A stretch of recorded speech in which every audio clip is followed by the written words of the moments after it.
Hey, again, moms, happy Mother's Day. I like you guys do not get anywhere close to the amount of recognition and gratitude and celebration that you deserve. If it wasn't for you, none of us would survive. We just wouldn't. Like, you keep everything together and you do so much that just goes under the radar. But man, we love you.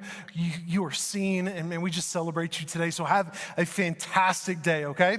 And also, right now, kind of getting in today, think about some great combinations. Like, when you find a great combination of something, you run with it, don't you? Like, for instance, here's a great combination. Look at iced tea combined with lemonade. Arnold Palmer, that guy's a genius. That's a great combination. Or how about this? Mother's Day combined with some chocolate and quiet. Is that a good one, moms? Amen. One mom is excited about that. Okay, great. Or what about this? Fall and football. Great combination, right? Wearing a hoodie, eating some chili, watching the game. That's a great combination. And I bet you've got plenty of unique combinations of things that you love. And sometimes we'll take two things that wouldn't be combined and we put them together and we're like, wow, that's a pretty amazing discovery. That's awesome.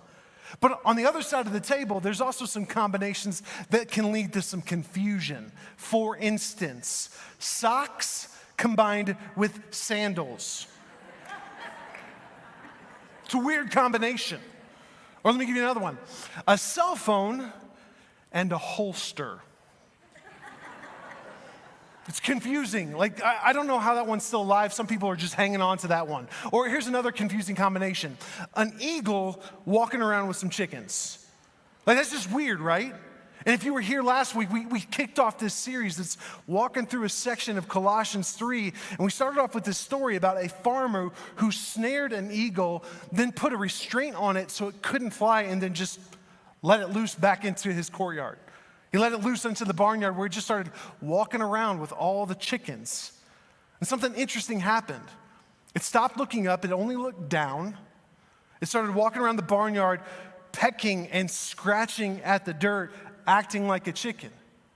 It was completely confused after it got combined. Like, this beautiful, incredible animal that's meant to fly above everything else, well, it started acting like a chicken because it got confused when it was combined with things on the ground. My question is that where we are today? Like, what I mean is, there seems to be a lot of confusion about what it actually looks like to live as a Christian in 2022. Now, for some of you, this is all brand new. Jesus, this whole church thing, this is all brand new to you, so you're all ears. Like, you want to know, what does it actually mean and look like to live as a Christian? Or maybe you're confused about some stuff, like, hey, I really don't understand this thing over here, or I'm not sure what I'm supposed to do with this, or I'm not sure how I'm supposed to live in this way. Or maybe you think that Christianity is completely clear. It's completely clear. Why are we struggling with this? Well, to that I would say, something can be clear and still be confused. I think that's exactly where we're at today. Colossians is a letter written by this guy named Paul, and he's writing to the church in the ancient city of Colossae, and he's just trying to clear some stuff up. Like, what was going on was these people, they knew Jesus. They knew the gospel, they had accepted Christ, but there was confusion creeping into the church. Like, what was happening was they were taking some elements of paganism, some popular philosophy, and combining those things with Christianity. They were combining those things with the gospel. They were putting things together that don't go together, and because of that, there was confusion that was just brewing. And it was stemming from, whether they realized it or not, it was stemming from an adoption of different forms of relativism. Relativism is this principle that when it comes to truth, rationality, or morality, that completely depends on the time, culture, and history. It varies. So that means there is no standard, there's no universal standard to compare any of those things to. There is no absolute anything, no absolute truth, no absolute morality. Basically, relativism is, hey, what is right for you is right for you, and what is true for you is true for you. Just not necessarily me. With relativism, there is no universal standard. There is no absolute truth or morality. That's what was going on with the Colossian church. And that's exactly what's facing the church in America in 2022. There are things being put together that don't go together, and it creates confusion. And today, to say that there is any kind of objective standard to live by, to say that there is any such thing as absolute truth or morality, that's not met with a lot of enthusiasm today, is it? Now, if you're a follower of Jesus, you're offered a plethora of combinations today. You can make anything you want. Take your faith in Jesus and combine it with a little bit of this belief system over here, and then take a little bit of that lifestyle over there. Hey, if you want, sprinkle a little nationalism on top of it. Oh, this feels good over here too, so put that together. Like whatever feels good, whatever seems right, whatever you agree with, whatever's easier, take that and combine it with Jesus. And that's where the confusion comes from.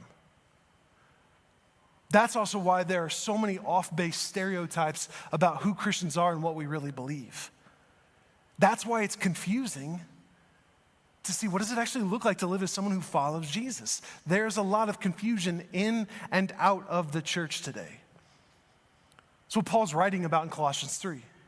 He's trying to clear that stuff up. He's saying, don't combine these different things together. They don't go together. And when you do combine these things, it is going to lead to a place that you don't want to go, and it's going to bring you something that you don't want to have.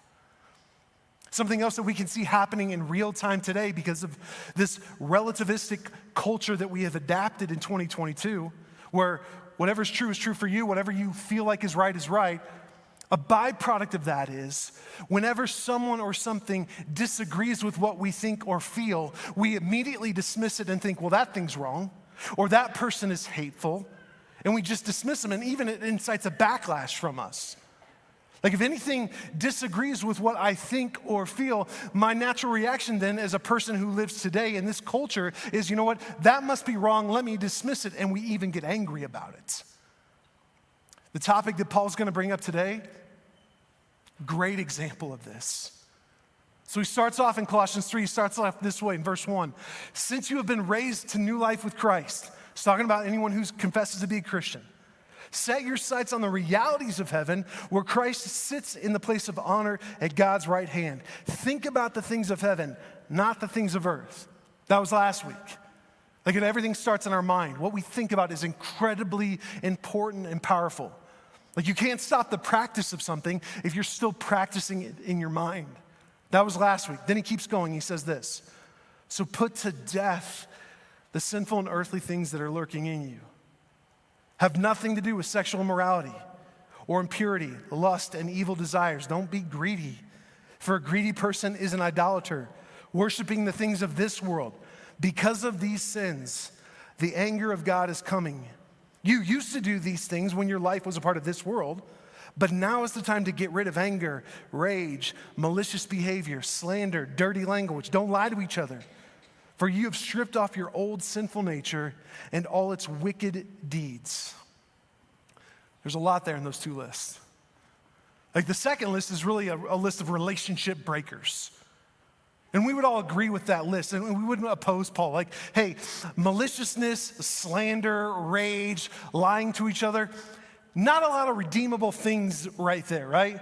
Like if I'm struggling with rage or slander or maliciousness or I'm lying to people, if I'm struggling with that, we would all agree that that's a bad thing and that I should stop that, right? We would agree with that, right? Yeah, right. Okay, great. Well, what about the first list? Sexual immorality. You can feel the air go out of the room, can't you? Now, I'm guessing that as soon as you heard those two words, you had a reaction. Maybe your reaction was an assumption that you assume what this is or what this isn't about. Maybe your reaction was just to stiffen up, because this has been thrown at you before in a less than gracious way. Or maybe your reaction was, you know what, like, gosh, Jesus, the Bible, church, this is the last place I want to hear anything about sex, especially when it's got the word immorality attached to it. Or maybe your reaction was, good, it's about time we talked about this. And if that's your stance, like, I don't know what you're excited about, just pump the brakes. Can I just say something? I'm guessing you had a reaction to those two words, and maybe you feel defensive, maybe you feel aggressive, maybe you feel a little bit of pain coming back up, maybe you have some bad memories, maybe you feel uncomfortable. Me too. This is not one that I was looking forward to preach. Like when I laid out this series weeks and weeks ago, I was not thinking, man, I can't wait to get to verses 5 through 9. That's going to be awesome. No, because I know this goes against every fiber of our culture. And I know that there's pain with this. I know that there are assumptions with this. I know there's divisions with this. Wasn't looking forward to this at all because of those things. I mean, for whatever reason, we just shut this topic down as soon as it comes up. We just shut it down because maybe we think it's against us, or maybe we think that it's ridiculous because, come on, man, it's 2022. Can we move on? I mean, I don't know, whatever reason we shut this down, but here's my question. Have we ever just stopped for a second to ask, why is this in God's word? Like, why? Because maybe, like just maybe this is actually for us. Psalm 48:14 says, He, meaning God, He will guide us forever. The question is, do you believe Him when He says that? Like if God does love me, if He has a purpose for me, if He wants me to thrive, if He will guide me, then can't we trust Him with something like sex? So let me just throw something out here. Whatever your assumption or your opinion or your defense or your qualifier, whatever it is around this subject, what if for just a few minutes we put all that stuff aside and be willing to honestly listen to what God has to say? Because I think we actually might be surprised at what He has to say and what this is all about. And why is this such a hot button topic today?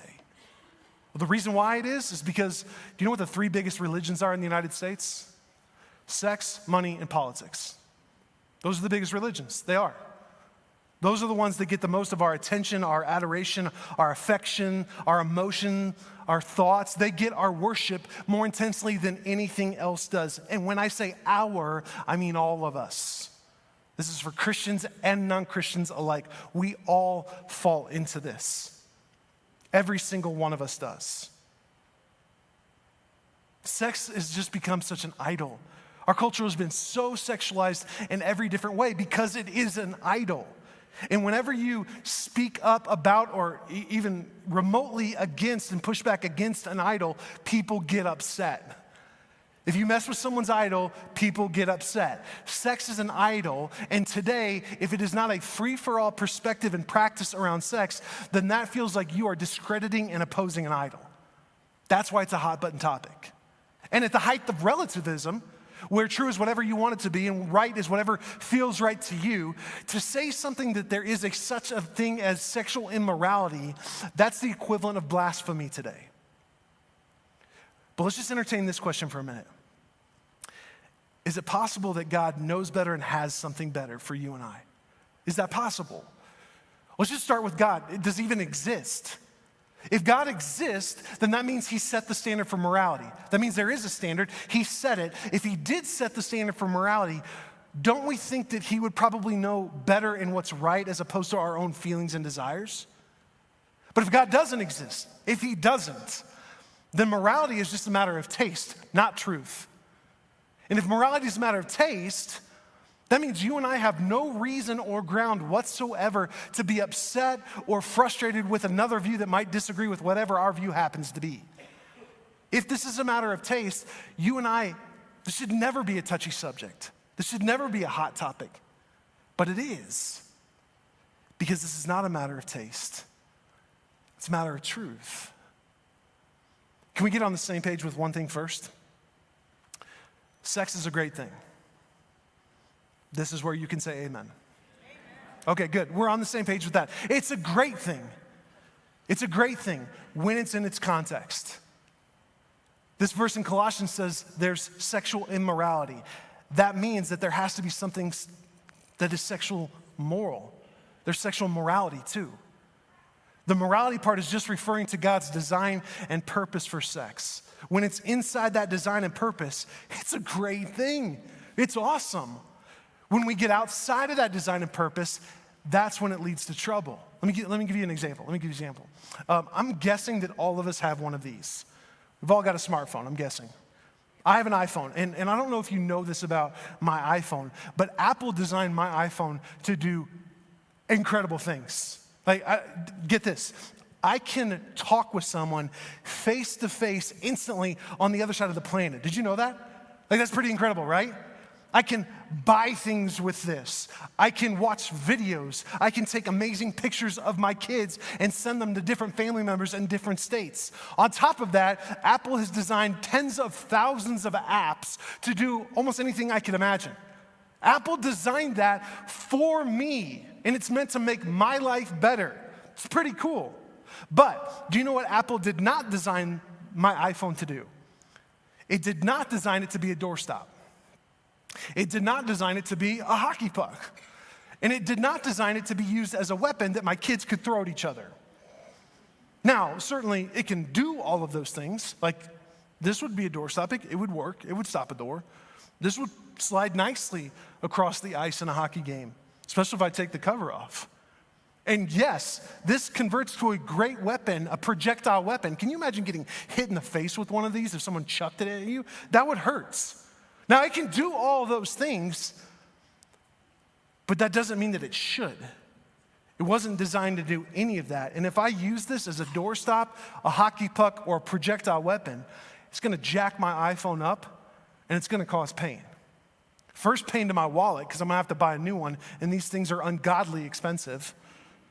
And it might even be an ER bill, depending on how good your kids are using it as a weapon. It's going to cause pain. I'm going to overstate my point here. Let me way overstate my point. You could even say that it's immoral to use an iPhone as a doorstop, hockey puck, or a weapon because it wasn't designed to do that, and it's going to jack it up. Sex is the same way. God designed it and meant it to be for you in a context, in a purpose, and when it's there, it's amazing.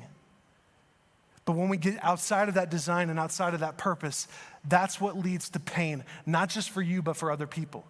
Maybe not immediately, but eventually it will lead to all different kinds of pain and even worse. God's design for sex is in the covenant of marriage between one man and one woman, and the purpose of it is procreation and pleasure. It's a wedding gift. And what we usually do with this section of Colossians is immediately we start making a list. I'm going to make a list of specific acts and specific groups of people because that's talking about them or those things. It's talking about these acts, these behaviors. It's talking about that group of people or this group of people or that group of people over there. This isn't talking about me. It's about everybody else. We couldn't be more off if that's our approach. This is about everyone. Everyone. Let me prove it to you. The Greek word here used for sexual immorality is the word porneia. It's where we get our word for pornography. What that Greek word means is all sexual activity and behavior outside of God's design. Then the word impurity. That Greek word, you could really kind of translate it to be like having a dirty mind or dirty imagination. Then there's lust. We all understand what that is. And then if you really put evil desires with that, that's kind of getting after sexual exploitation or assault or abuse. What it's saying is everyone who's made it past puberty has fallen into this list, me included. At some point, all of us have fallen into one of those things. So why do we need to rid sexual immorality from us? As individuals, don't think about this as a group thing. This is you as an individual. This is me as an individual. Why should we rid ourselves of it? Because it feels great. It feels right. I'm an adult. I can figure it out for myself. I'm free to do what I want. I know what feels good. I know what's right for me. Why should I rid myself of this? Straight up, the answer is because it leads to death. Straight up, it leads to death. If God designed it, He knows exactly how it will be experienced and what will happen if it's experienced inside or outside of that design and purpose. If He designed it for you, meant to be enjoyed and meant to be experienced in a certain context with a certain purpose, and outside of that, He knows that it leads to death, it knows that it leads to pain, even though in the moment it might feel great. And maybe we never even see the consequences until down the road. He knows that all of it leads to pain, it leads to death, because all sin does. That's why he uses such aggressive language here, like put to death the sinful and earthly things. As hard as this is to hear at times, this is a massive, massive gift. It's an act of grace. He's telling this to us because he loves us. He's saying, hey, I know where this leads. I know this will only bring pain and harm and death to you, and I want you to put to death the things that lead to death. Proverbs 6:27 says, can a man scoop a flame into his lap and not catch his clothes on fire? That's what it says. It's a massive rhetorical question, but the answer is obviously no. Fire's a great thing. It is a great thing when it stays in its space. I got a fire pit in my backyard. I love it. I absolutely love it. I love sitting out there with friends, having something to drink. Kelly and I sitting out there, reading a book, talking together. It's awesome. We're out there all the time. The fire's warm, great ambiance. It looks great. Man, I love having a fire in my fire pit, and it's great there. But as soon as it gets outside of my fire pit, that's when bad things happen. We, meaning people who live in Colorado, we know all too well how destructive fire is when it's let loose. It's incredibly destructive. The same is true with sex. What's hard is we don't believe that. Because sometimes we don't see the consequences of it. We don't see the pain that it brings. We don't see how it does to separate and divide us. But what God's saying is, man, I designed this for you, and I'm telling you this because I love you and I want what's best for you. I've given this to you for a reason, and I want you to enjoy it. I want you to experience it. But if you get outside of my design, if you get outside of my purpose, it's not going to go well for you, and it's not going to go well for other people. So I want you to put to death the things that lead to death. But our tendency is we don't believe him. Man, God, I don't need to hear this about sex from you. Like, I know what's good for me. I know what I like. I'm an adult. Why don't you just stay in your lane? And on top of that, we've got a warped view of sexuality. Like, we think that sexuality is attached to identity. Like, that's what the world will tell you. The world will tell you that your identity is your sexuality. But it's not. Not even close. Actually, to identify someone by their sexuality is to actually lower that person. You are so much more than your sexuality. So much more. Your identity is found in the fact that you are created in the image of God. That's where it's found. And that's really getting at the root of the identity conversation today. Like, we're hearing this all the time, aren't we? All these discussions about identity, where it is, how do I find it? Everybody is looking for an identity, but what everybody's really looking for at the base of it, people are looking for dignity. That's what people are looking for. We're just seeing dignity evaporate in real time. I mean, just look at the way people treat each other. This is just my perspective and opinion, but I think we're getting worse at showing dignity to people every year. It just gets worse, doesn't it? People are hungry for it. So they're looking for an identity where they'll be accepted, where they can belong, where they can be recognized, where they can be celebrated. They're looking for an identity that will get them dignity. Because at the core, people would much rather be dignified than identified. So hear me on this. You have incredible dignity because you are created in the image of God. Incredible dignity because of that. That's just another reason why we have to rid ourselves of sexual immorality, not only because it destroys, but also because it robs you of dignity. It does. I mean, to reduce sex to nothing more than a physical act is reducing that person who is created in the image of God to nothing more than a physical being. What that does is that removes the spiritual and the emotional aspect of you. If you are nothing more than a physical being, then that removes the dignity that God has built into you. Taking sex outside of its context removes the possibility of dignity too, because dignity is found inside the context, inside the design that God made. I mean, that's really why we get so upset when someone is sexually violated. Like the reason why we are up in arms when there's assault or exploitation or abuse, the reason why we're upset about that is because at the core of that is a ripping away of that person's dignity. That's what that does. It rips away their dignity.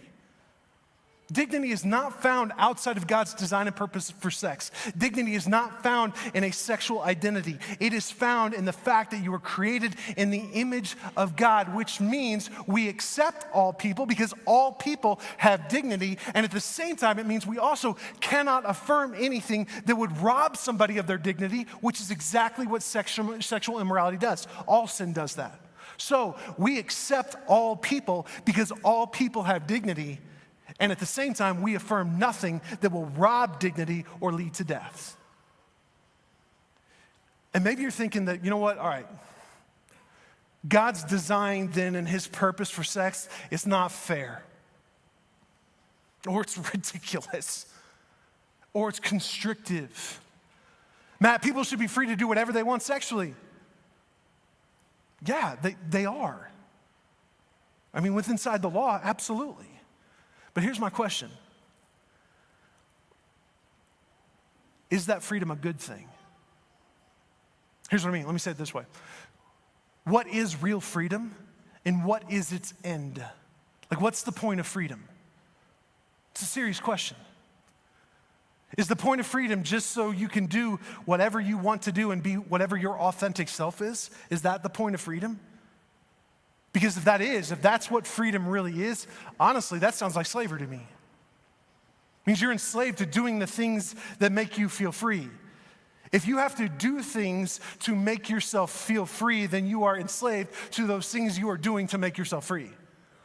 When it comes to sexuality, you're actually being constrained. I'm actually being constrained by my sexuality, not liberated from it because I have to live up to this. I have to keep doing these things. Or is the purpose of freedom so that you could grow and thrive? Not just you as an individual, but all people. Is that the point of it? And this is why God has wired morality into us. He has. He's wired morality into mankind. And we can push against that all we want, but I could bring up example after example after example. If there is no morality, you should never be passionate or upset about anything. Let's just start there. He's wired morality into us. He's given us his way and his word. His way, like we see in Colossians 3, and his word. He's given that to us not to constrain us, but those are actually boundaries so that we could grow and thrive even more. God's design and purpose is not meant to constrict. It's actually to give you more freedom and a better end than our own feelings and desires ever would. You hear this word thrown out a lot today. You hear the word oppressive or oppression thrown out a lot today. It's a serious word. It's not something that we can ever take lightly on any subject. And really at its core, oppression means to hold somebody down. Or today, it means to hold down or hold back emotional or expressive desires. But what I want you to see, this is what I want you to see, is that today's sexual ethic is not liberating. It's actually oppressive. Because it robs you of dignity. It leads to death, and it keeps you constrained. God designed sex to be enjoyed and experienced in the maximum amount of freedom. It's better. His way is better. So what do we do with this? First, listen and consider. Don't listen to anything I say. Don't listen to me. Listen to what he says. If there's anything right now that, man, has triggered you or you're frustrated with or you're pushing back on or making you really uncomfortable, you might want to lean into that. Think about that. Don't just come to a conclusion. Listen. Maybe take this away and just really like, God, what are you saying in this? Go to his word because this is for you. It's meant to bless you. It's meant to give you freedom. Look at what he says because he wants what's best for you.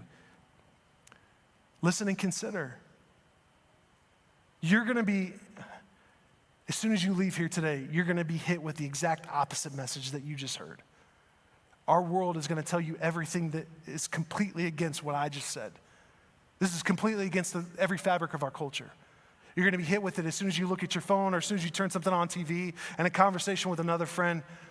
You're going to be confronted with a different message, so you need to listen and consider, hey, what's true here and what's not? What's actually for me and what's actually against me? What actually brings life and what actually brings death? What actually is constraining, what actually is freeing? Listen and consider. And then, man, if there is sexual immorality, put it to death. And it's just steps. It's different for all of us. All of us are going to be wrestling with something completely different. Whatever it is for you, put it to death. 2 Corinthians actually talks about flee from any sexual immorality, any sexual temptation. Put it to death because it will bring death to you.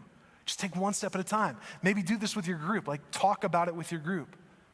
It's one of the reasons why we're in community is we can just be real. Here's what I'm struggling with. Here's what I'm wrestling with. Or, hey, this came up on Sunday and I completely disagree with this. Like, let's walk through this. Do it together. Put things to death together. And then the last thing I want you to hear, and like this is the thing that I was nervous about the most. Like I told our team this morning. Every Sunday morning at 8:20, we meet out in the lobby, all the volunteers, and just pray. Normally, I don't ever get nervous up here. I was nervous all week this week. All week. Going into this, it was just, and I didn't wake up on time this morning. It was kind of a mess this morning. The reason I was nervous was not because of saying this. I'm just a messenger. My job is to tell you the truth, and I'm telling you the truth because I love you. And if I didn't tell you the truth, then I'm a terrible pastor, and you should go to another church. But the reason why I was nervous is because I didn't want anybody to think that there's no grace for them. Let me just be straight up with you. There are no scarlet letters here. Nobody wears a scarlet letter here. I don't care what you've struggled with in the past. I don't care what's happened to you. I don't care what's going on right now. There's no scarlet letters for anybody. Like, we accept all people. Like, if we didn't accept a certain type of person, then I wouldn't be accepted here. Like, we accept all people. But because I love you, because I want what's best for you, because I'm just trying to be a messenger here, that's another reason why we can't affirm anything that will rob dignity or lead people to death. Again, if we didn't say that, you should go to another church. But I want you to know more than anything, there's grace for you. Whoever you are, whatever your story is, whatever you might be struggling with right now, there's grace for you. There are no scarlet letters here. And I'm glad you're here. He's for you. He designed this for you. But this is the thing, this is one of the things when it comes to sexuality. He created this. I mean, think about this. This was in the Garden of Eden in Genesis 1 and 2. Everything was perfect then. And in Genesis 3, it's been hijacked. And the world has hijacked sexuality ever since. It's time for us to take it back. Take it back for you as an individual. How God has created it, what it's for. So that you can grow, so that you can thrive, so you can enjoy it in real freedom. Not this fake freedom that our world throws out at you that only leads to bondage and only leads to death. So wrestle with this. Don't listen to him. Don't listen to me. Listen to him. Let me pray for us. Father, this is one that we wrestle with because we hear a different message every day from the world. And this is something that the world has hijacked because of sin ever since Genesis 3. And all of us have fallen into this in some way or another. But thank you for giving us clarity on what you have designed sex to be and what it's for. And I ask that you would just give us peace right now. That however you're speaking to each one of us individually in this room and online, that we would hear your whisper, that we would hear your truth, that we would hear your grace, that we would experience your presence and your love, and that we would trust you to walk in the freedom that you've designed, even if it's hard.